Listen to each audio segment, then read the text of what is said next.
India holds pride in being one among the few countries with one of the highest concentrations of educated youth population. Education, being one of the most concrete pillars of a nation, plays a quintessential role in grooming up the young population to create a better quality of citizens, pushing our country to reach newer heights in different spheres, which can ultimately help us create a strategic advantage in the long run. I welcome Mr. Anustup Nayak, Project Director, Central Square Foundation. Central Square Foundation is working to transform the school education system in India to improve the learning outcomes of all children, especially from low-income communities. He brings close to 2 decades of on-ground experience in educational reform. As a member of the founding team at Exceed Education, he has played roles spanning advocacy, teacher training, leadership development, assessment, and edtech. His work has been published in the Harvard Business Review Online, Forbes magazine, and the MIT Journal of Innovations. He holds an Ed.M. from the Harvard Graduate School of Education and an MS from Georgia Tech School of Public Policy. We welcome you, sir. Good afternoon, everyone. Can you hear me? Back there. I have the most difficult job. Are you going to help me or not? I really need your help. This is the hardest slot right after lunch.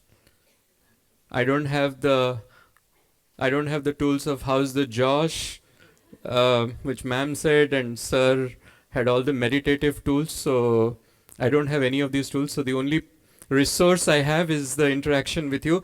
So without much ado, I wanted to make a very simple case that if our country wants to be really powerful in the global stage, there is no other potent weapon than our education system. It is the single most potent weapon that our country has. And I'm going to help you understand why the country's education system, why all of you young students, I had a wonderful conversation this morning with 2 of your classmates, Rahul, I'm forgetting the lady's name,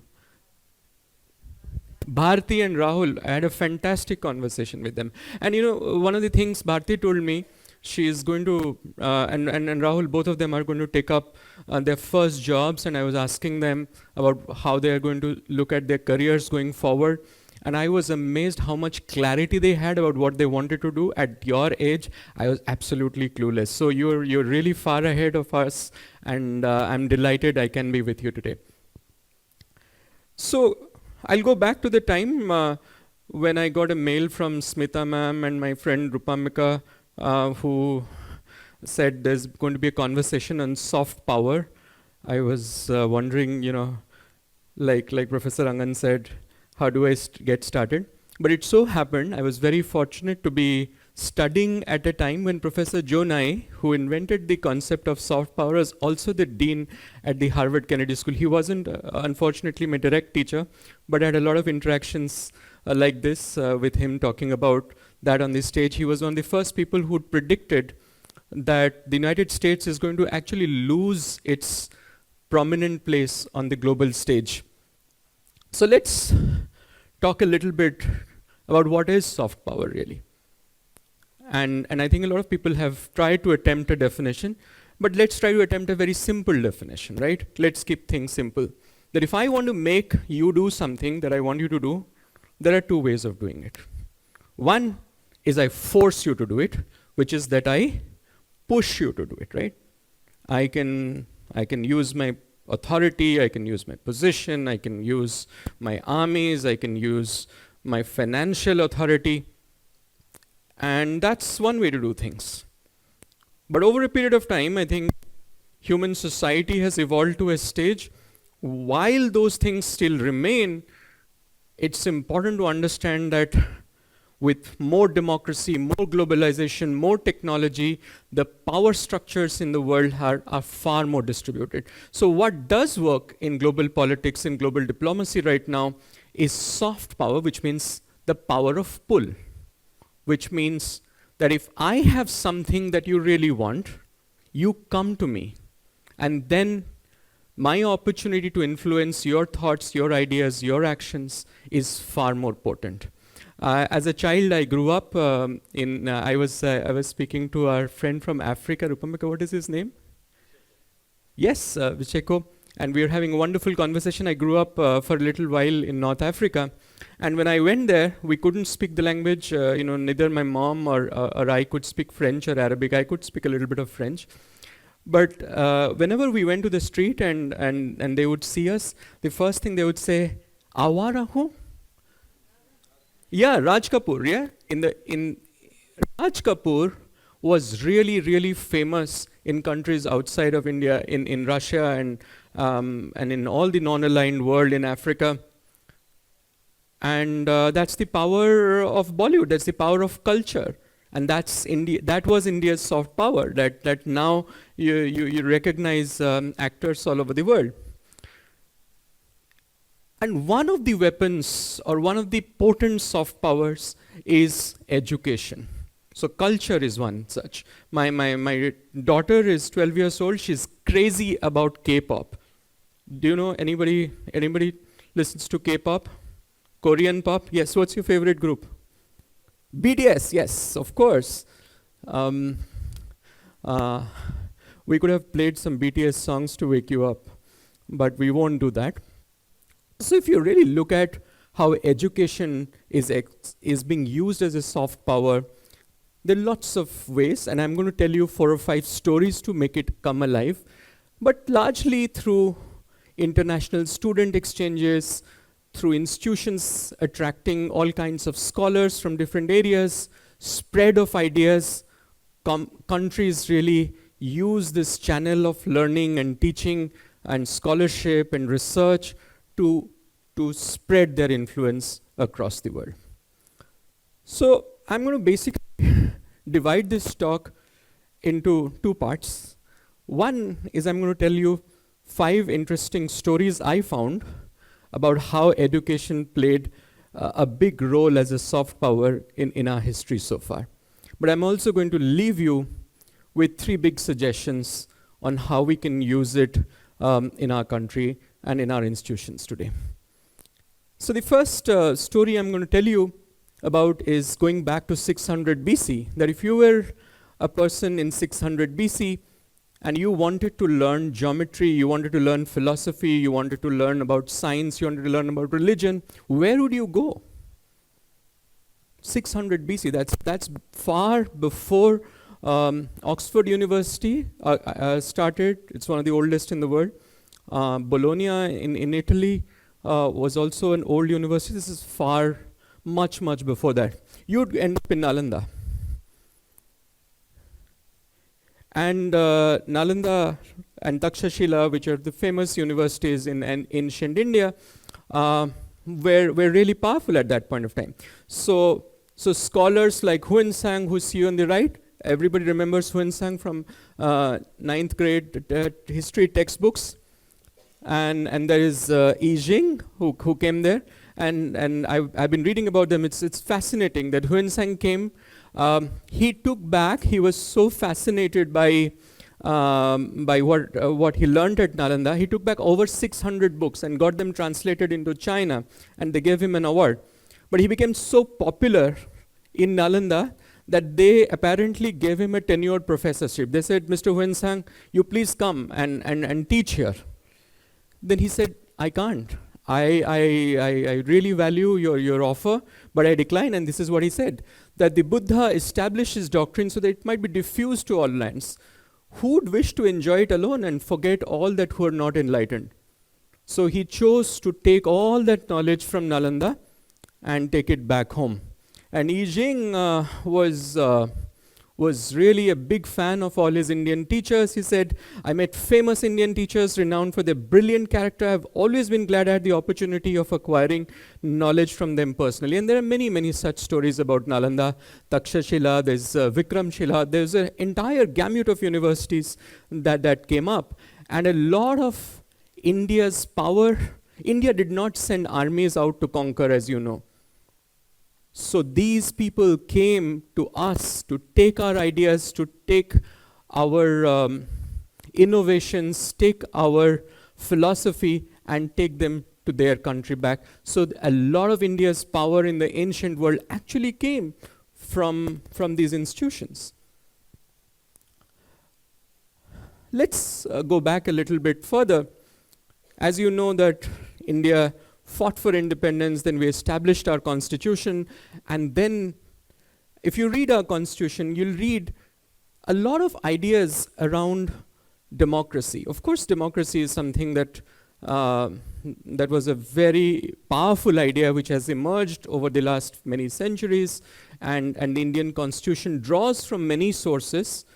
Being a relatively newer constitution, Dr. Ambedkar and the founding fathers looked at many things. But one of the least known stories is the relationship between Dr. Ambedkar and his teacher at Columbia University, Professor John Dewey. Those of you who would like to know or might have learned a little bit about education, Professor John Dewey was one of the foremost philosophers of education. And John Dewey's ideas were very simple and profound. He actually ran a lab school out of Columbia University, so he actually ran a school for young kids and tried out his eyes. A little bit crazy man. Many of his ideas were around the very simple fact that the act of teaching and learning is a democratic process, that the teacher and learner are relatively equal in power, and if you want to learn something, you have to be an equal participant in that learning process as a student. So you have to ask questions, you have to experience things. And Dewey took these ideas and also elevated them to how he thought a good society should be constructed. A good society is one where no single authority is directing the lives of all its citizens, but citizens are actively participating. And Ambedkar, when he went to Columbia, he was fascinated by Dewey's ideas. And he writes, I owe my entire intellectual life to Professor, this is Ambedkar, one of the most biggest stalwarts of our country. Professor Dewey said, every society gets encumbered with what is trivial, what is deadwood from the past, and what is positively perverse. And as a society becomes more enlightened, it realizes that it's responsible not to conserve and to transmit the whole of its existing achievements. The school, then he says, the school is the chief agency. Whether it's a school or a university, that is where society is manufactured. So what we do in our schools, in our colleges, that's the kind of society we are creating. So in a way, what you're doing under these four walls is exactly the kind of conversations you'll have when you go outside, the kind of human beings that you will become, the kind of parents you will become, the kind of citizens you'll become, and the kind of leaders you become. So Ambedkar saw that the act of nation building and the act of education was one, but many of his ideas got triggered when he, as a young student, took the opportunity to travel abroad, got influenced by his own teacher, and then came back. And John Dewey probably had no idea that one day a student would go and actually make a country. Like Ambedkar built this country in many ways. I don't know how many of you are old enough to remember. I think certainly the front of the room probably remembers when the Berlin Wall came down. There was a momentous occasions of human history. Some of us were privy to have been part of that, and others would have heard of it, that for a long time America and the Soviet Union waged the Cold War, right? You must have seen lots of spy movies and all of that. But nothing happened. But suddenly, in a space of 10 years or so after Gorbachev took over, new ideas came into the Soviet Union, and the Soviet Union collapsed, the regime came down, all of that. And very interesting story that is not told about the collapse of the Soviet Union was this story of one of the key Soviet officials who went to the US for some odd reason, again to Columbia University, and studied under a professor named David Truman. Now, they were not, when they went to the US, they're not allowed to speak against their own government. They still sort of were churning out some of the same things that the regime had told them. But when he came back, he started questioning. And when Gorbachev actually tried to implement the glasnost and the perestroika ideas, he needed an ally. And these ideas, which was learned during this exchange program, became a source of marshalling support for his ideas. And a lot of that just happened because of an educational exchange. As many of you would have learned about the Fulbright program, the work that the British Council does, there's a lot of controversy around the Confucius Institutes that China has started. I'm not going to go into the politics of it. I'm not going to pass a judgment on what's good, what's bad. But I want to share that through exchange programs, I am very happy to see foreign students here in your institutes. The way we treat our guests is an act of creating soft power. When a friend goes back to Tanzania, he'll obviously have learned a lot of good things, will share some of the good experiences. So there was a Colombo plan, which was again something that got a lot of students into places like Australia. In Malaysia alone, alumni of that Colombo plan include a minister of trade, a chief minister, and a renowned architect. So because these Malaysian students went to Australia, they got all these ideas, the kind of friendship that Malaysia and Australia would have developed as a result of these ties forged during the educational process. In 1996, like most young people graduating at that point of time, either you went into the newly built software companies, or you went abroad. So when I graduated, I chose to go abroad. And the visa that got stamped on my passport, Professor, you remember, it's called the F1 student visa. That's the visa you'd have got when you went to Wharton. The F1 student visa, in my view, is one of the most potent superpowers that America has. And look at what it does. I don't know if you see, do you know who these people are? Who are these people? The photo may not be clear. The person on the right went to your alma mater, Professor. So that one is Elon Musk when he was a student at Wharton. And that's the founders of Google when they were students at Stanford. These are all immigrants. And you can see that when you look at all the big companies which have been founded out of universities, just look at Stanford University in the US. You can't see this slide. There are 691 patents filed in a particular year in all areas. 55% of the unicorns, we were talking about startups in the morning, 55% of the country's 1 billion unicorns at least had one immigrant founder.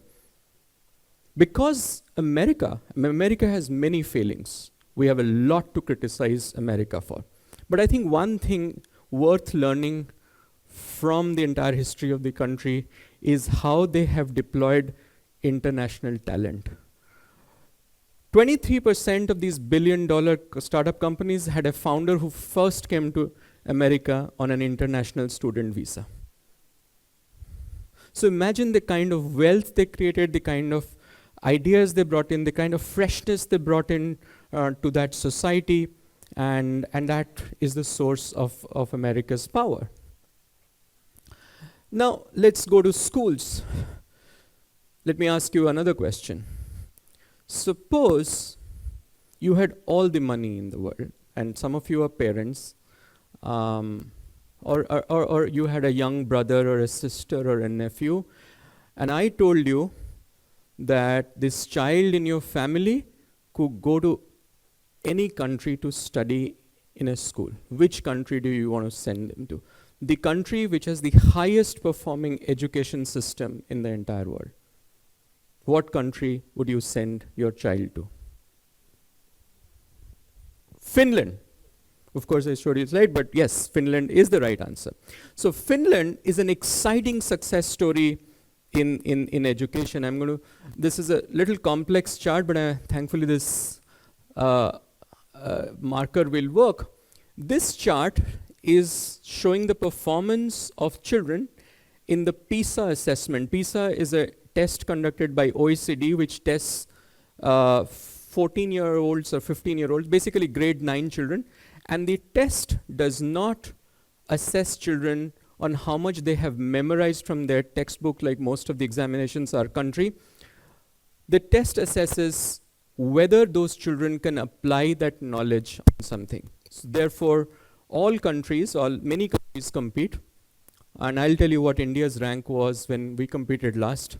You can see that Finland consistently has scored at the top of the pile. That red dot you see is really the Finland, and the rest is the OECD countries. So these are the rich countries in the Western world, and Finland consistently scores at the top.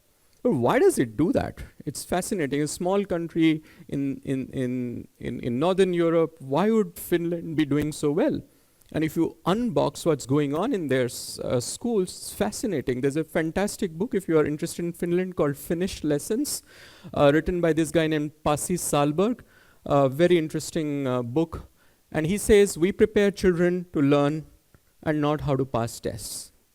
And when you go to Finland, the top percentile of their country goes and becomes teachers. It's very, very hard to become a teacher. And I had met this person, Pasi Salberg, he was telling about his niece. His niece, like a lot of people write UPSC many times until they get into IAS or IPS.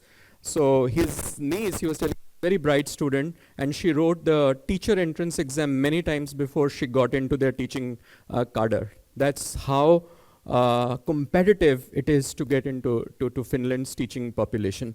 Every child in Finland gets individualized attention, and they get children to work on hands-on projects, on things that are outside of the textbook. And Finland's children do really well, not just on studies, but when you look at their socio-emotional well-being, when you look at how they feel about education or studies in general, Finnish children are more positive. Now, you might ask me, and you haven't, if I was sitting in you said, yeah, Finland is a rich, small country, you can pretty much do anything in a place like Finland. Finland is probably the size a little bit bigger than Kochi, or maybe 62,000 educators in 3,500 schools. 3,500 schools you can find in any district in India, by the way. One district in India is about 2,000 schools. I work in several districts.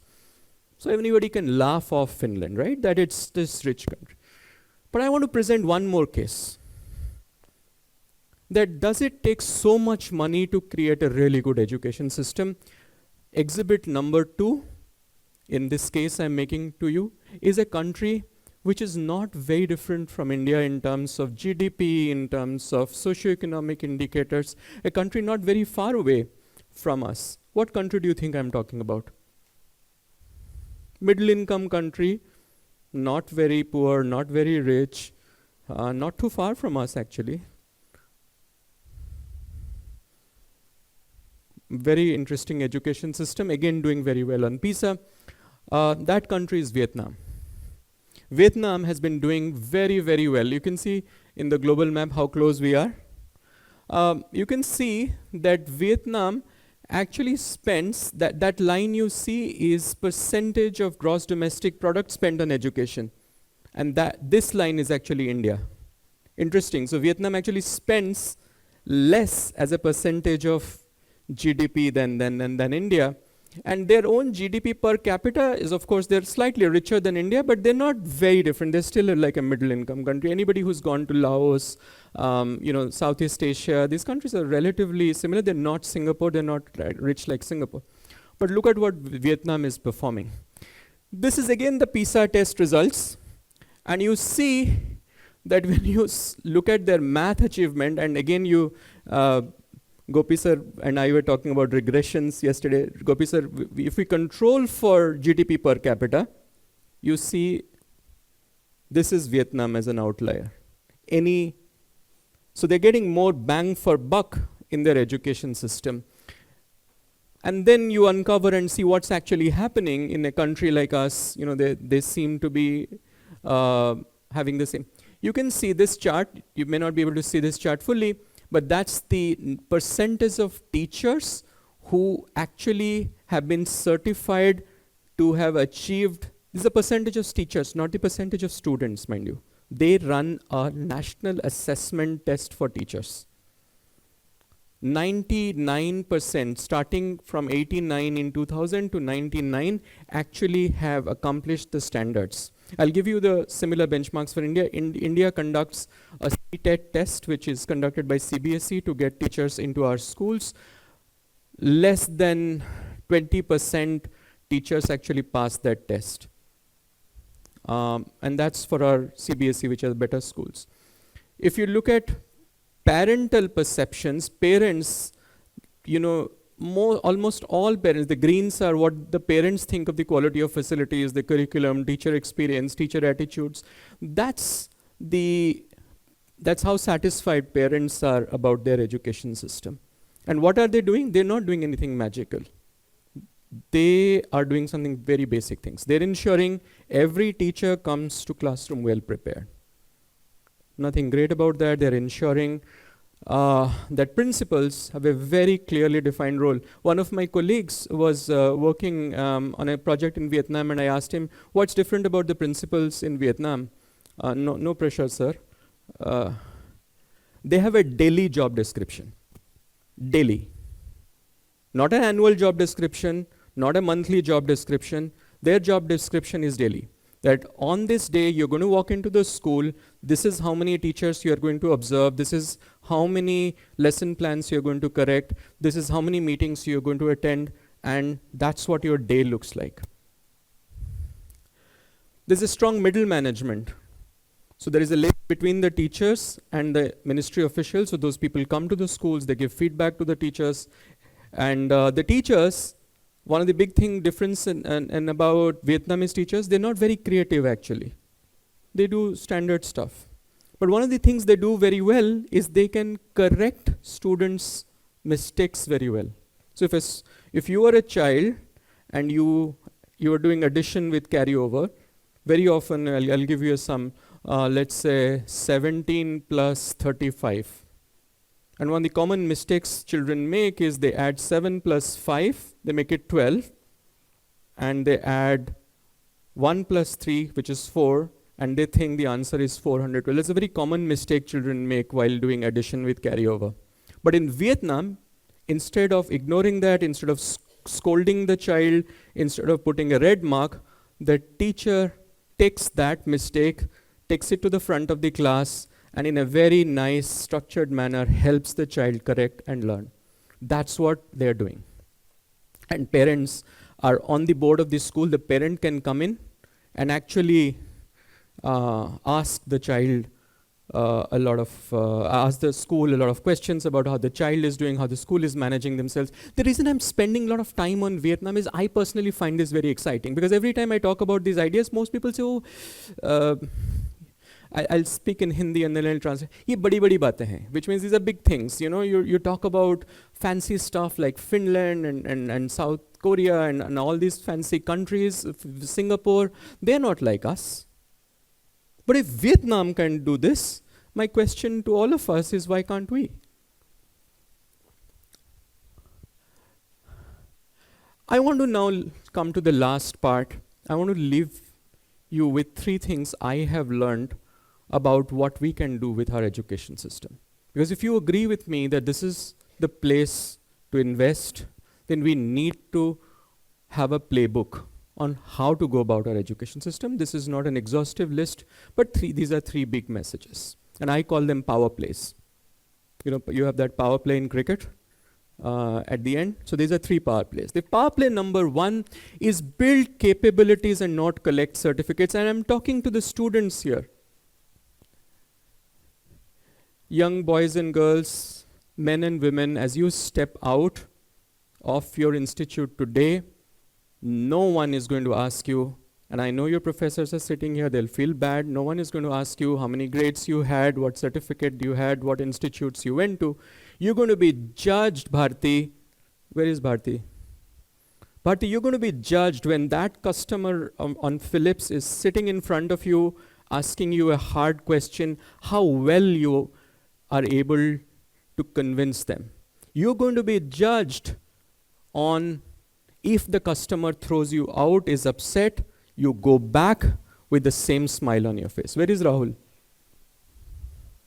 Rahul, you're going to be judged not whether Professor Gopi told you some fantastic derivatives formula, but whether you can help one of your clients avoid a bad investment decision. Something very simple as that. Sir, please don't take this stock because of this very simple reason. We're going to be judged on skills. And I'm going to tell you, unfortunately, we're very far away from that. And not talking about you personally, but where is our country? Let's look at our primary school children. This looks like a very complicated graph, but I'll explain to you. The x-axis is grades that kids are enrolled in our country. So you could be a child, you could be a class studying in class 5, 6, 7, 8, 9, 10. But when you assess your skills at what level you are, you can see that even in 9th grade or 8th grade, there are children, very few children are at that grade. This line represents children who are at grade level. You can see that even in an 8th grade classroom, there are kids who are in 2nd grade level, 3rd grade level, 4th grade level, 6th grade level, and that's where it stops. That is the status of primary school education in our country, ladies and gentlemen. Now let's come to what is happening with graduates and people who are getting out of college. 50%, and you can't see this chart, I'm sorry, but I'll explain this chart to you. It basically says how has employability changed over the years, 2015, 16. You can see that this green line is basically hovering between 37% and 45%. That's the industry average. And when you break it up by BTech, MBA, all of that, so since all of you are MBA students, let me tell you, you're probably doing a lot better than them. MBA is standing at about 46%. 46% of all MBA graduates in this country have the requisite skills. So we have a lot of distance to go. And the way to do this is power play number 2. Is do not worry about the hardware. Do not worry how big your building is, how fancy the infrastructure is. Worry a lot about what is the software. And the software is the teachers, the curriculum, the assessment, everything. And I'm going to tell you about a program called Minerva. None of you would have heard of this university, I can guarantee you. Anybody heard of a university called Minerva? Professor, you've heard? You went to Wharton, I went to another school up north. Minerva has an acceptance rate lower, percentage is lower than Ivy Leagues, far more selective than the Ivy Leagues.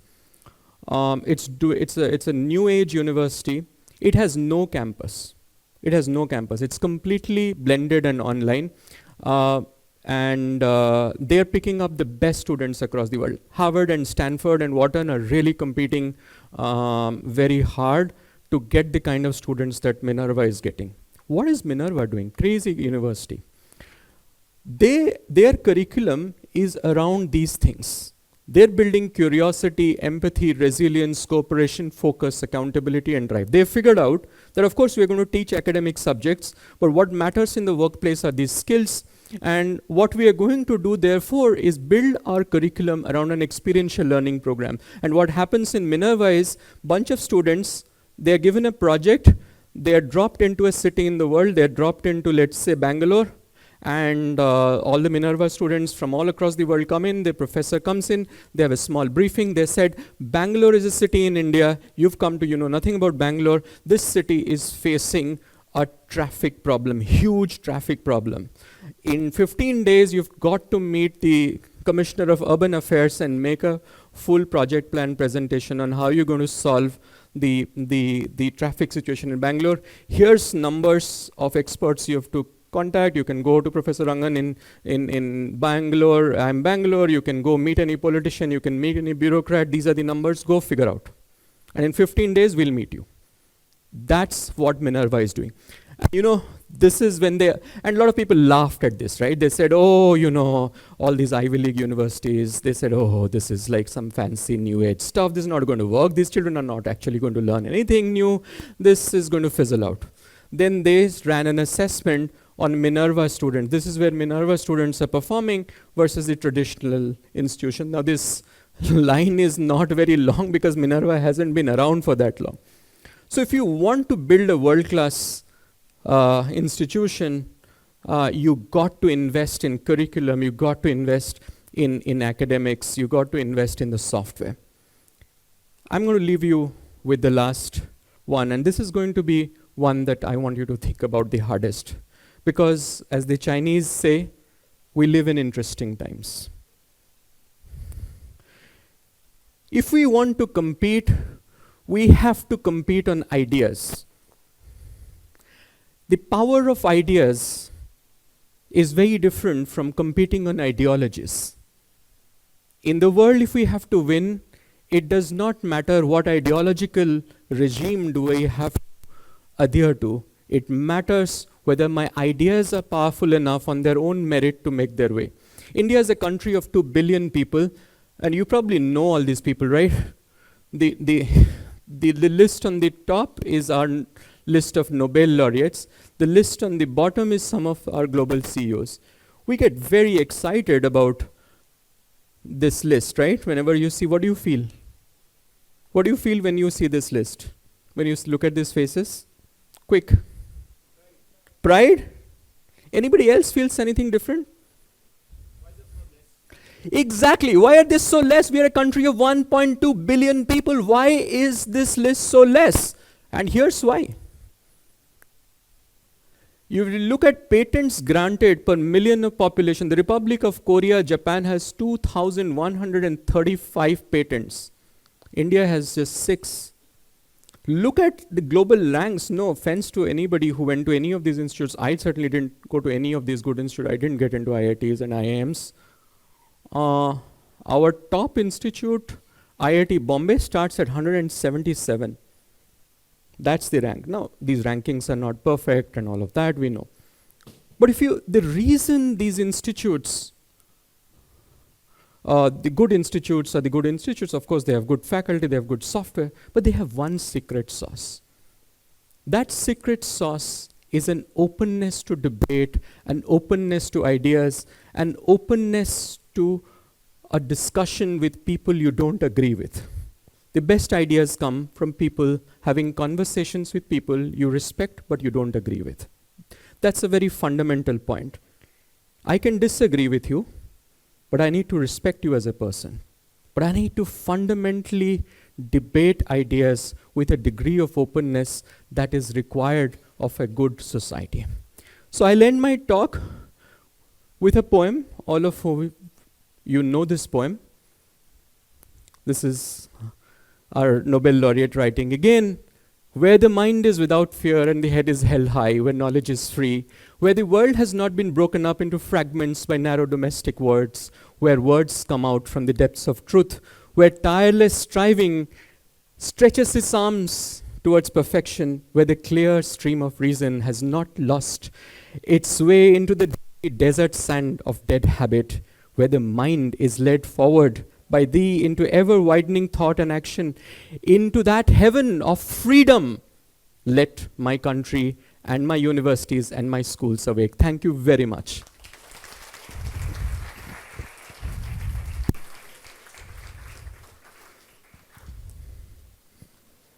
Questions, comments, thoughts, feelings? You made a promise to me. Now you can't get out from your side of the bargain.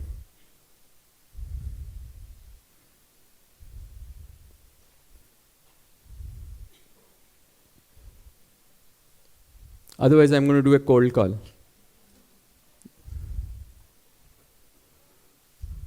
No, I'm not. Come on. Okay, sir. But I'll repeat a statement that Professor Joe Nye, the founder of Soft Power, made, and it may sound a bit harsh, but that's what he used to say before question hour starts. A question is something you don't know the answer to. It ends with a question mark. It's a short sentence. So often. Yes, yes.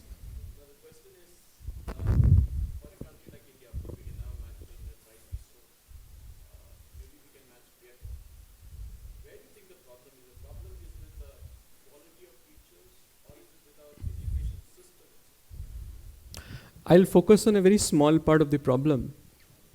I will distinguish between teacher as a noun, teacher is a noun, is a person, and yeah. The what Suresh was asking was that where do we, I think, the problem with the Indian education system is? Is it with the teachers? Is it with the curriculum? And many other things. But what is my thinking? I've spent about 20 years in education, mostly in schools and in primary schools. So my knowledge is very limited to that. So take it with a pinch of salt. But I think it has some evidence to prove that if you look at vast majority of education problems, everybody loves to blame the teacher, the noun, the person. And it's okay to blame that, but that doesn't lead us anywhere. If you go to open up any newspaper, they say India's teachers are unmotivated, underskilled. You know, the abuses carry on. But what I found useful is to look at teaching, the verb, which is very different from teacher, the person. What I've also understood is that the teaching is poor in India. Even if the teacher is good, even in the best of the institutes, the quality of teachers is good, but the quality of teaching is average. And how do we improve teaching? I think the first is that provide teachers with the right training, but they also provide with a recipe for what good teaching looks like. If you want to cook a meal, you need to know what a good meal looks like. So very often our teachers are not shown a great class. I used to take, when I was a student at Harvard, I used to take classes at the Harvard Business School. Professor Rangan would connect to this. We had a professor who was teaching us, and he was about to retire, and he was teaching. And I saw that one day 2-3 other gentlemen had joined our class. So I didn't know who that was, and they were taking copious notes.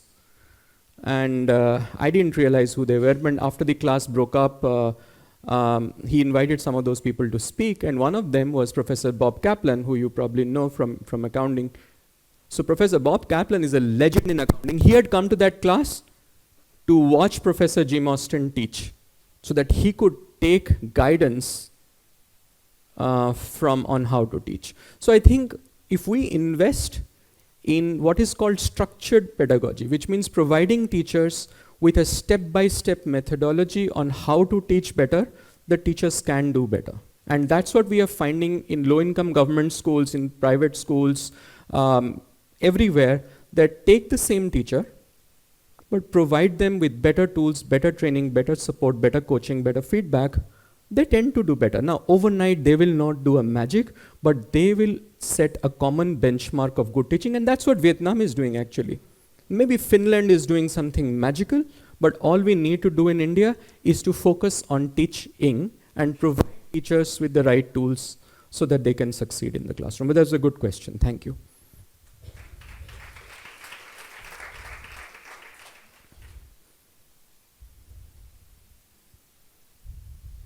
Yes, thank you for raising your hand.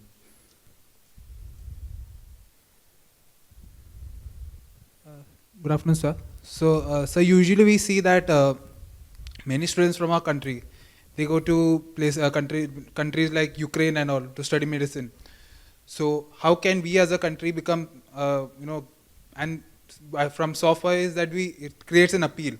So these students are going to say Ukraine and other countries, Russia, to study medicine and all. So how can India as a country become a soft power in such situations? I mean, I give you some tips. I don't have an answer to this. I'm not an expert in higher education. There are lots of good people sitting here. You should ask them about institution building. But I have a contrarian thought. I want to understand, and this is not to say that people can go to Ukraine to study medicine. It is true that the number and the quality of medical colleges in our country are very less and compared to our large population, and therefore our children have to go outside. But I think I have a thought which is before that why do so many people have to spend so much money to go outside to study medicine? I wonder, and it's a very controversial statement I'm going to make, I wonder if those people really want to study medicine. A lot of young people in this country, when they're going to study engineering, medicine, they think of that as the default option. It is not their fault. It is our fault as society that we have tracked children into few professions. We don't have a system to get children. We do need more doctors. I have no complaints about that. I think we should build great medical colleges. I think we should get the best doctors into our thing.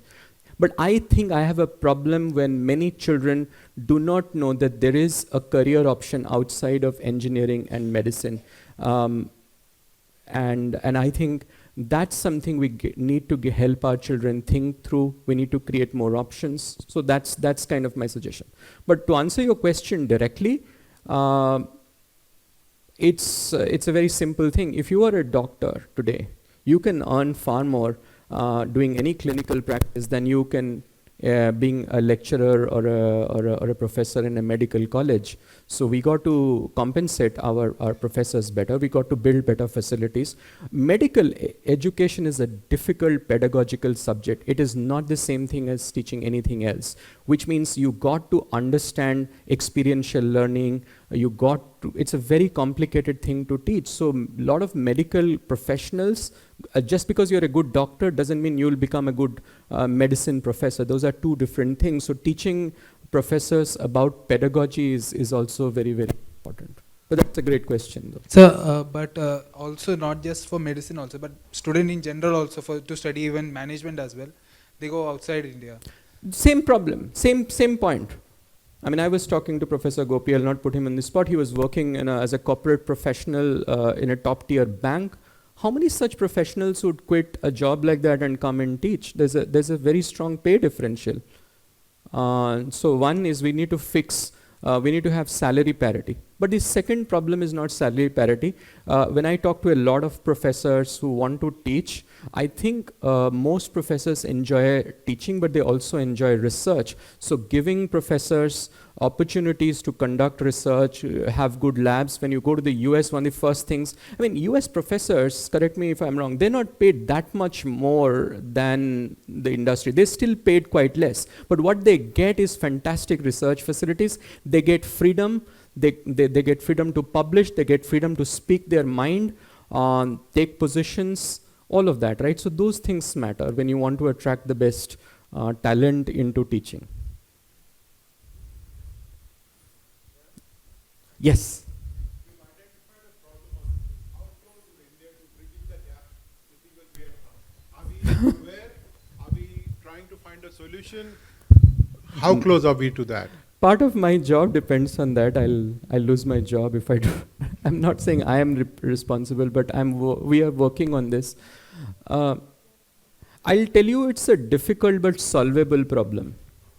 And I'll give you one or two examples. I'm just talking about primary and early primary education. I'm not attempting to solve some of the problems that our young friend was asking. But if you look at the trajectory of countries, I was speaking to a friend from Tanzania today. If you look at the trajectory of countries like even Kenya, Kenya implemented a program called Tusome. We just were looking at some research from Tanzania that Brazil has a municipality called Sobral. There's a place called Puebla in Mexico. These are places where, with strong ownership of the local government, with the right resources being put in, with the right training and tools, and all of those training and tools is now available. There is no doubt right now in primary education. Some people may still choose to argue, but I have no doubt as to what is the how of this. The how of this is more clear. But what is the problem part is the implementation of that how, right? But if you choose to implement well, in a 5 to 10 year time frame, you can bridge that gap, as research shows. It's not like a decades problem if you choose to do it. So if you look at the Nipun Bharat mission, which is the foundational literacy numeracy mission, which has been just announced, the Prime Minister has introduced a reading fluency target. So by 2025, every child in India, 80% of all children in India should be able to read 35 words per minute and understand it. I think it can be done. People, at least the ones that I'm working with, it can be done in a 5 to 8 year time frame. It's probably not a 3-year problem. I mean, 2025 is like right there. I don't think we'll get there by 2025. But I think if we put our minds to it, 2030 seems like doable to me.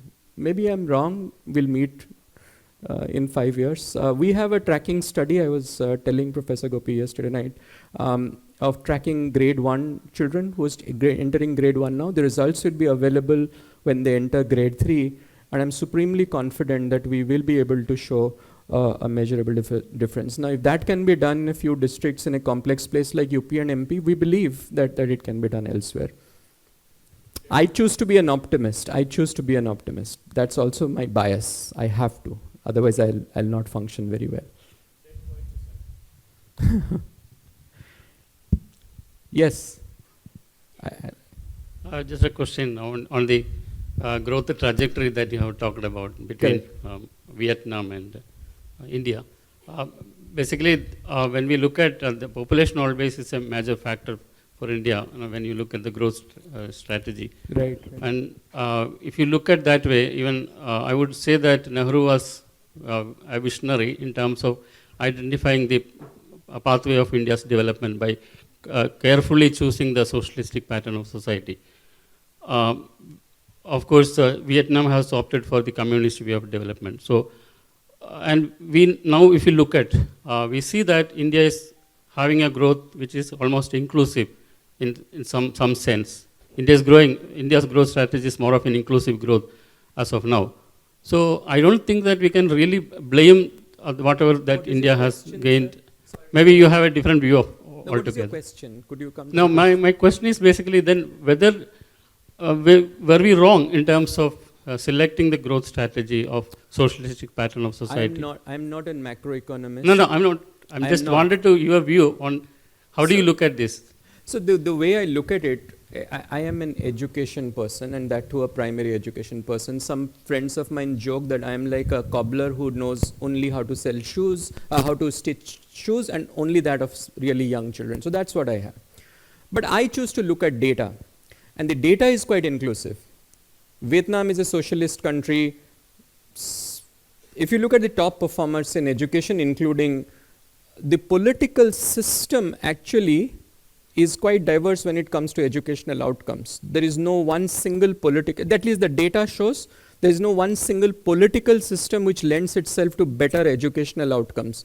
You can have any kind of economic model, but what is very important is political salience. And political salience means, do the politicians, do the citizens care enough to make education an issue for which they are willing to put their vote for? That is the big thing that makes a difference. And that is the elephant in all of this. Anybody, including me, can give, one of the reasons Vietnam works is that it might well be a socialist country. It might well be a socialist country. But unlike other socialist authoritarian countries, their parents have a voice in the school system. So the citizens have voice. And unlike many other capitalist countries, they have been able to marshal more resources. But capitalism or socialism, I don't think has that much to do with the quality of education systems that you get. It has to do with the quality of leadership. Singapore, by all political lenses, is I would say an authoritarian country, right? It's not a democracy. But look at Singapore's education system. It's one of the best in the world. So I think it requires political salience, which is that does the leadership and the citizens care enough to make this a priority? If this leadership and the citizens, because whatever political system is a contract between the leaders and the citizens. It's a contract, right? And once we are in this contract, let's try to make the best of it happen. That's my view on it. Maybe doesn't answer your question, but at least the data doesn't, at least my reading of the data is, and I don't want to go into the past, whether we chose the right direction then or not. We can't change the path that we have taken. But what we can do is change the path we can take going forward. I think there was another question, sir.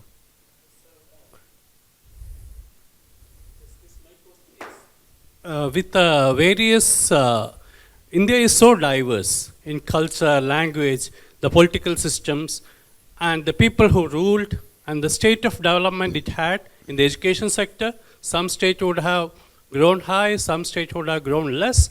And you say by 2030, you are optimistic that there will be, the standard levels will go up. But there is always a baggage from the past. There is always a difference in the past. How do we have a uniform achievement across the nation? Is it possible? Is it that the target, or do we have a different target for different places? Let's see, I can either play into your hands and get into a very debate, because you seem to have a point. I can have a debate with you, don't mind, right? No problem. So if you have a pet answer, tell me. What is your pet answer to this question? No, tell me. What do you have an answer in mind? Then I can tell you what my answer is. You have an answer in your mind. Why don't you just, in the spirit of open debate that I said, so please share what you think. That is it fair to say that you think there should be different targets and all of that? I think there should be different target.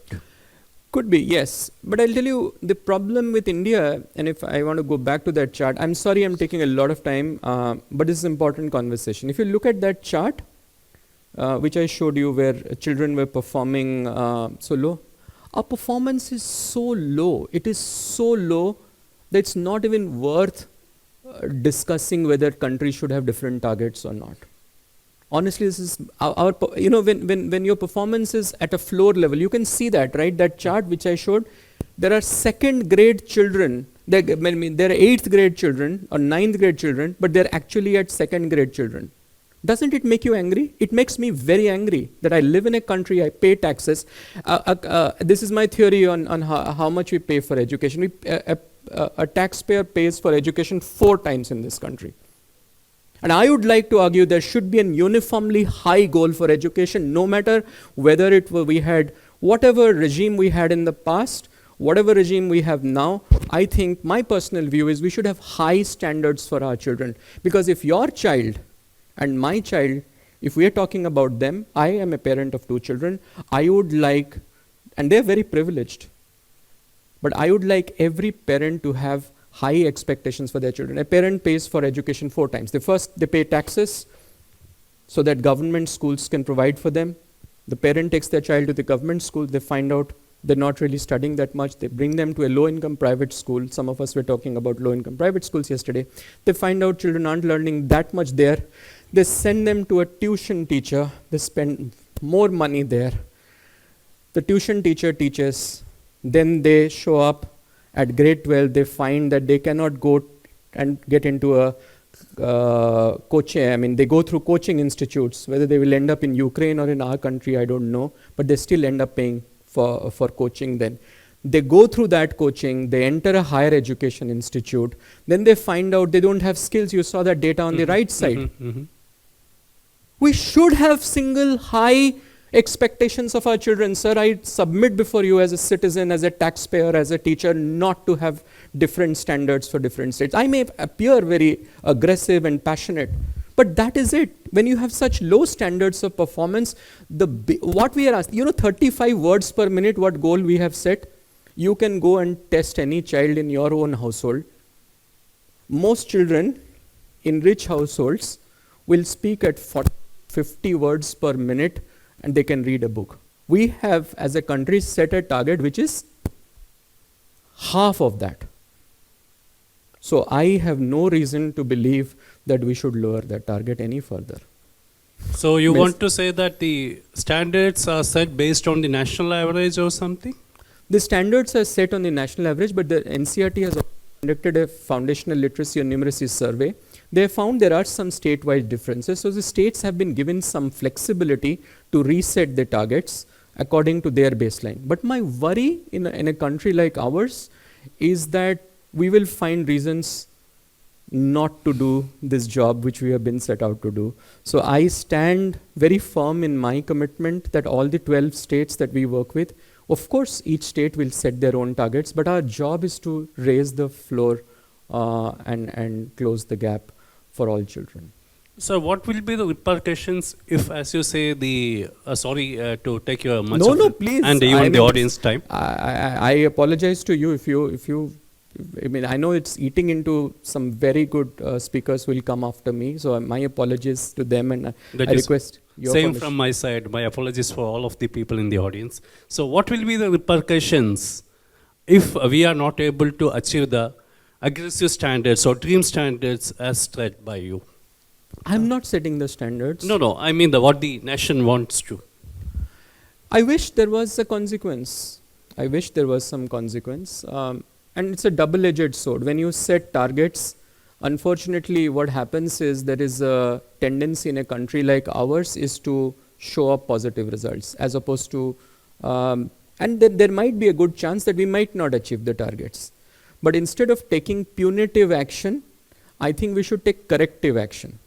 We should identify those states, those districts, those schools, those teachers who need more help, who are falling behind, then offer them more support. In Finland, they send the best teachers to the weakest schools. So if a state, let us say, is falling behind, or a district is falling behind, instead of punishing them, instead of naming and shaming them, of course there should be a little bit of competition and all of that, which some states are doing, which is a good thing. But I do believe that we should support, we should find out, we should assess where. So if you have 60 children in your MBA class, which I understand that's about the number, if a child is falling behind, it's one way is to punish the child or to make them feel bad. The other way is to say, what's wrong? Why can't we get all children to at least a common minimum level? We are not even talking something. So I think some corrective action has to be taken, is my view. Again, I'm not the one running the government. I'm not even the one writing policies. I'm just providing support, or I mean, through my organization and through our partners, providing support. We believe that identifying, remedying, supporting is the right way to go. And rewarding those who are doing well, that also motivates others, right? Thank you, sir.